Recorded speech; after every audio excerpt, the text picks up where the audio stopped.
ஜப்பானில் சுனாமி வர்றதுக்கு காரணமே இந்த ஒரு மீனுன்னு சொல்கிறாங்க.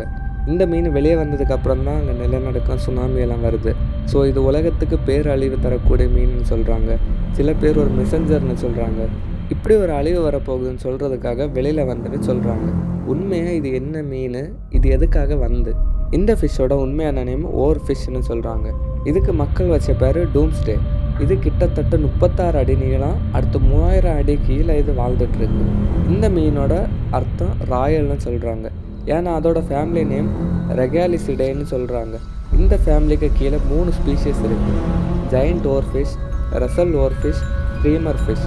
இதில் இந்த ஜெயண்ட் ஓர் ஃபிஷ் இருக்குல்ல, இதான் இருக்கிறதுலே ரொம்ப ஜைஜாண்டிக்கான ஃபிஷ். ரொம்ப நீளமாக இருக்கும். அதனால தான் இந்த மீனை பார்க்கும்போது ஆதி காலத்தில் என்ன நினச்சாங்கன்னா, இந்த சர்பெண்ட் இருக்கும்ல, பெரிய பாம்பு, அது நம்மளை விழுங்கிடும், அப்படி கதை எல்லாம் இருந்துச்சுல, அந்த கதை எல்லாம் இந்த மீன் பார்த்து தான் உருவாச்சுன்னு மக்கள்லாம் சொல்கிறாங்க. அதே மாதிரி மனிதர்களால் போக முடியாத அளவு ஆழத்தில் தான் இந்த மீன் இருக்குது.